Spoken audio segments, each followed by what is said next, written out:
Hello and welcome to Historical Humans Reads, where we take primary sources and bring them to your screen.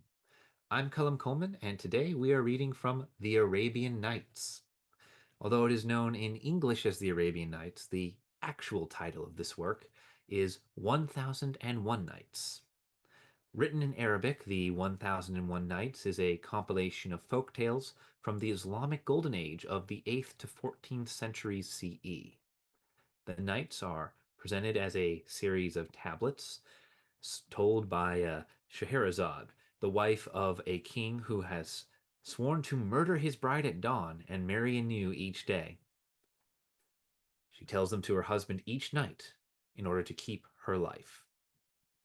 And in addition to this, this will be the season one finale for Historical Humans Reads as we are coming to the end of our broadcast season here in November. So thank you to all of you for coming along and seeing us through this journey, and we hope to see more from you next year. With that aside, today we will be reading the story of the three apples from the Arabian Nights. And with that, let's begin. A few days later, the Caliph said to Jafar, I wish to go into the city and find out what is happening, and to question the people about the conduct of my administrators, so that I may dismiss those of whom they complain and promote those they praise. Jafar replied, As you wish. When it was night, the Caliph went into the city with Jafar and Masrur and walked about the streets and markets, and as they made their way through an alley, they met a very old man, carrying a basket and a fishnet on his head, and holding a staff in his hand. Caliph said to Jafar, This is a poor man in need. Then he asked the old man, Old man, what is your trade? The old man replied, My lord, I am a fisherman with a family, and I have been out fishing since midday, without luck or anything with which to buy supper for my family. I feel helpless and disgusted with life, and I wish I was dead. The Caliph said to him, Fisherman, would you go back with us to the Tigris and stand at the river bank and cast the net for me, and whatever you happen to catch, I shall buy from you for 100 dinars. Delighted, the old fisherman replied, Yes, my lord, and went back with them to the Tigris. He cast his net, and when he gathered his rope and pulled it up, he found inside the net a locked, heavy chest. The Caliph gave the fisherman 100 dinars and bade Masrur to carry the chest back to the palace. When they broke it open, they found inside a basket of palm leaves sewn with a red woolen thread. Cutting the basket open, they saw inside a piece of carpet, and lifting it out, saw a woman's cloak folded in four. When they removed the cloak, they found at the bottom of the chest a girl in the bloom of youth, as fair as pure silver. She had been slain and cut to pieces. But morning overtook Shahrahzad, and she lapsed into silence. Then the Narzad said, O sister, what an entertaining story. Shahrahzad replied, What is this compared with what I shall tell you tomorrow night, if I stay alive? The following night, Scheherazade said, I heard, O happy king, that the girl had been cut into 19 pieces. When the Caliph looked at her, he felt sad and sorry for her, and with tears in his eyes turned to Jafar and said angrily, You dog of a vizier, people are being killed and thrown into the river in my city, will I bear the responsibility till doomsday. By God, I will avenge this girl and put her murderer to the worst of deaths. If you do not find me her killer, I will hang you and hang 40 of your kinsmen with you. He was exceedingly angry and cried a disquieting cry at Jafar, who said, O commander of the faithful, grant me 3 days' delay. The Caliph replied, Granted. Then Jafar withdrew and went into the city, vexed and sad. Not knowing what to do, he said to himself, Where shall I find the murderer of this girl, so that I might bring him before the Caliph? If I bring him one of the men from jail, I will be guilty of his blood. I do not know what to do, but there is no power and no strength, save in God the Almighty, the Magnificent. He stayed at home the first day, and the second, and by noon of the third day, the Caliph sent some of his chamberlains to fetch him. When he came into the presence of the Caliph asked him, "Where is the murderer of the girl?" Jafar replied, "O Commander of the Faithful, am I an expert in detecting a murder?" The Caliph was furious at his answer. He yelled at him and commanded that he be hanged before the palace, bidding a crier to cry throughout Baghdad, "Whoever wishes to see the hanging of the Vizier Jafar with 40 of his Bamaki kinsmen, let him come before the palace and look at the spectacle." Then the governor of the city and the chamberlains brought Jafar and his kinsmen and made them stand under the gallows.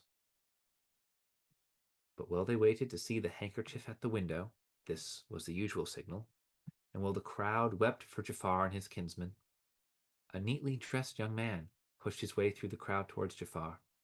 He had a bright face with dark eyes, fair brow, and rosy cheeks, covered in a downy beard, and graced with a mole like a disk of ambergris. When he finally made his way and stood before Jafar, he kissed his hand and said, "May I spare you from such a horrible fate, O Grand Vizier, most eminent prince and refuge of the poor. Hang me for the murder of this girl, for I am the one who murdered her." When Jafar heard the young man's confession, he rejoiced at his own deliverance, but grieved for the young man. But while Jafar was talking to him, an old man, well advanced in years, pushed his way through the crowd until he reached Jafar and said, "O Vizier and mighty lord, do not believe what this young man is saying, for none has murdered the girl but I. Punish me for her death, for if you do not, I will call you to account before the Almighty God." But the young man cried out, "O Vizier, none murdered her but I." And the old man said, "Son, you are still very young, while I am an old man who has had enough of life. I will give my life for you." And turning to Jafar, he continued, "None murdered the girl but I. Hurry up and hang me, for my life is over now that she is dead." When Jafar heard the conversation, he was amazed. He took both the young man and the old man with him and went to the Caliph. After kissing the ground before him 7 times, he said, "O Commander of the Faithful, I have brought you the murderer of the girl. Each of these 2 men, the young man and the old man, claims that he is the murderer. Here they stand before you." Caliph, looking at the young man and the old man, asked, "Which of you killed the girl and threw her into the river?" The young man replied, "I murdered her." And the old man said, "None killed her but I." Then the Caliph said to Jafar, "Hang them both."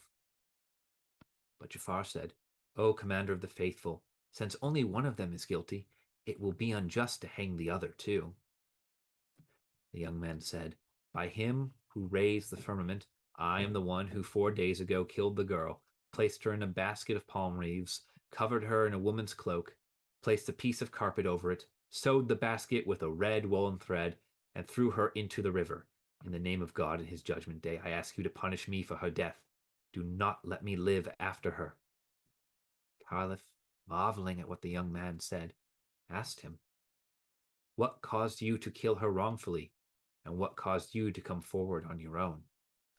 The young man replied, "O Commander of the Faithful, our story is such that we're engraved with needles at the corner of the eye.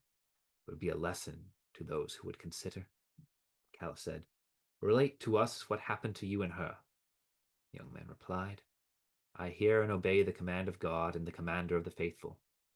Then the young man. But morning overtook Scheherazade, and she lapsed into silence. The following night, Scheherazade said, "I heard, O happy king, that the young man said, 'O Commander of the Faithful, the murdered girl was my wife and the mother of my children. She was my cousin, the daughter of this old man, my uncle, who gave her to me in marriage when she was still a young virgin. We lived together for 11 years, during which time God blessed her, and she bore me 3 sons. She was well behaved towards me and served me exceedingly well, and I, in turn, loved her very much. On the first day of this month she fell gravely ill and kept getting worse. But I took great care of her until by the end of the month she slowly began to recover. One day, before going to the bath, she said to me, "Husband, I want you to satisfy a desire of mine." I replied, "I hear and obey, even if it were 1,000 desires." She said, "I have a craving for an apple. If only I could smell it and take a bite, I wouldn't care if I die afterward." I replied, "It shall be done." Then I went and looked for apples, but could not find any anywhere in your whole city. Had I found any, I would have paid a dinar for one. Vexed at my failure to satisfy her craving, I went home and said, "Wife, I was unable to find any apples." She was upset, and being still ill, suffered a relapse that night. As soon as it was morning, I went out and made the rounds of the orchards one by one, but found no apples anywhere. At last, a very old gardener, answering my inquiry, saying, "Son, no apples can be found except in the orchards of the commander of the faithful in Basra, where they are stored by the gardener." I went home and, driven by my love and solicitude for her, prepared myself for the journey. For 2 full weeks, O commander of the faithful, I journeyed day and night, returning finally with 3 apples I had bought from the gardener for 3 dinars. But when I handed them to her, she showed no pleasure in them, but laid them aside. Then she suffered another relapse, lay ill, and made me worried about her for 10 days. One day, as I sat in my shop, buying and selling fabrics, I suddenly saw an ugly slave, as tall as a reed and as broad as a bench, passing by. He was holding in his hand one of the 3 apples for which I had journeyed half a month. I called after him, saying, "My good slave, where did you get this apple?" He replied, "I got it from my mistress, for I went to see her today, and found her lying ill with 3 apples by her side. She told me that her pimp of a husband had journeyed for half a month to bring them. After I ate and drank with her, I took one of the apples with me." When I heard what he said, O commander of the faithful, the world turned black before my eyes. I locked up my shop and went home, mad with resentment and fury. When I got home and looked for the apples, I found only 2. And when I asked her, "Wife, where is the other apple?" she raised her head and replied, "By God, husband, I do not know." This convinced me that the slave had told the truth. I took a sharp knife and, stealing behind her silently, knelt on her breast and worked the knife into her throat and cut off her head. Then I quickly placed her in a basket, covered her in a woman's cloak, placed a piece of carpet on top of it, and sewed the basket. Then I placed the basket inside a chest, carried it on my head, and threw it into the Tigris. For God's sake, O commander of the faithful, avenge her on me and hang me quickly, or I will call you to account on her behalf before the Almighty God. For when I threw her into the river and went home, I found my eldest son crying. When I asked him, "What is the matter with you?" he replied, "O father, this morning I stole one of the 3 apples you had brought back for my mother. I took it and went to market, and as I was standing with my brothers, a tall slave came by and snatched it from my hand. I protested, saying, 'For God's sake, good slave, give this one of the apples for which my father journeyed half a month to Basra to bring back to my mother, who was ill. Do not get me in trouble.' But he paid no attention to me. When I begged him for a second and a third time, he slapped me and went off with it. Scared of my mother, I went with my brothers outside the city, and we stayed there in fear until it started to get dark. For God's sake, father, say nothing of this to her, or her illness will get worse." When I heard my son's words and saw him trembling and weeping, O commander of the faithful, I realized I had killed my wife wrongfully, that she had died unjustly. The accursed slave, hearing about the apples from my son, had slandered her and lied about her. When I realized that, I wept and made my sons weep with me. When this old man, my uncle, and her father came in, I related to him what had happened, and he wept and made us weep with him till midnight. And for 3 days afterward we mourned her and grieved over her unjust death, all because of that black slave. This is the story of the murdered girl. So by your fathers and forefathers, I beg you to avenge her unjust death on me and kill me for my mistake, for I have no life left after her." And the Caliph heard his words. But morning overtook Scheherazade, and she lapsed into silence.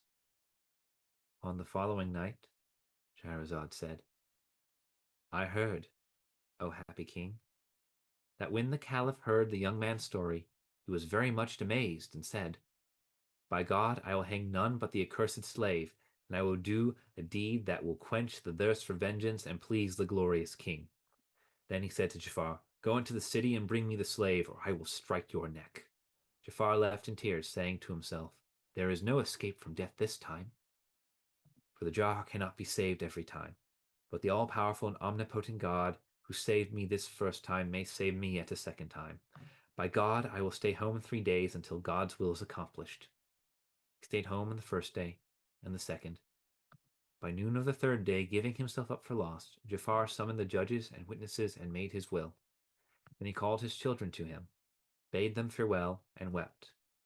Soon a messenger from the Caliph arrived, saying, Caliph is in a great rage, and he swears that this day shall not pass before you are hanged. Jafar wept, and made all his slaves and members of his household weep for him. After he bade his children and all the members of his household farewell, his little daughter, who was very pretty and whom he loved more than all the others, came up to him. He embraced her and kissed her, and as he wept at parting from his family and his children, but he embraced her to comfort her, and pressing her hard to his aching heart, he felt something round in her pocket. He asked her, My little girl, what is in your pocket? And the little one replied, "'Tis an apple with the name of our lord the Caliph written on it. Rayhan, our slave, brought it, but he would not let me have it until I gave him 2 dinars for it." When Jafar heard the mention of the apple and the slave, he shrieked, and putting his hand in her pocket, took out the apple, and recognizing it, cried, "O speedy deliverer!" Then he bade the slave brought before him. When the slave came, Jafar said, "Damn you, Rayhan, where did you get this apple?" The slave replied, "Although a lie may serve a man, the truth is better and safer. By God, my lord, I did not steal this apple from your palace, or from the palace of the Commander of the Faithful, or from his gardens. 4 days ago, as I was walking through one of the alleys of the city, I saw some children at play, and when one of them dropped his apple, I beat him and snatched it from him. He cried and said to me, 'Kind gentleman, this apple belongs to my mother who is ill. She has told my father that she has a craving for apples,' and he journeyed for half a month to Basra, and brought her back 3 apples, of which I stole this one. Give it back to me." But I refused to give it back to him. Instead, I brought it here and sold it to my little lady for 2 dinars. This is the story of the apple. When Jafar heard his words, he marveled at the story, and at the discovery that the cause of all the trouble turned out to be none other than one of his own slaves. He rejoiced, and taking the slave by the hand, led him before the Caliph and related to him the whole story from beginning to end. The Commander of the Faithful was greatly astonished, and laughed until he fell on his back. Then he asked Jafar, "Do you mean to tell me that this slave of yours is the cause of all the trouble?" Jafar replied, "Yes, Commander of the Faithful." Seeing that the Caliph was greatly struck by the coincidences in the story, Jafar said to the Commander of the Faithful, "Do not marvel at this story, for it is not as amazing as the story of the 2 viziers, Nur al-Din al-Li al-Misri and Badr al-Din Hassan al-Basri." The Caliph said, "Oh, my vizier, is the story of these 2 viziers truly more amazing than this one?" Jafar replied, "Yes, it is indeed more amazing and more extraordinary. But I will not relate it to you, save on one condition." Eager to hear the story, the Caliph said, "Come on, my vizier, and let me hear it. If it is indeed more amazing than the events we have just witnessed, I will pardon your slave.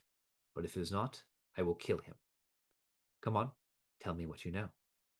Jafar said, "This has been an excerpt from the Arabian Nights on Historical Humans Reads.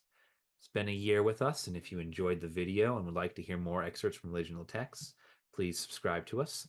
And if there is a work you would like to hear, be sure to like the video and leave a comment listed below. Thank you for listening, and see you next year.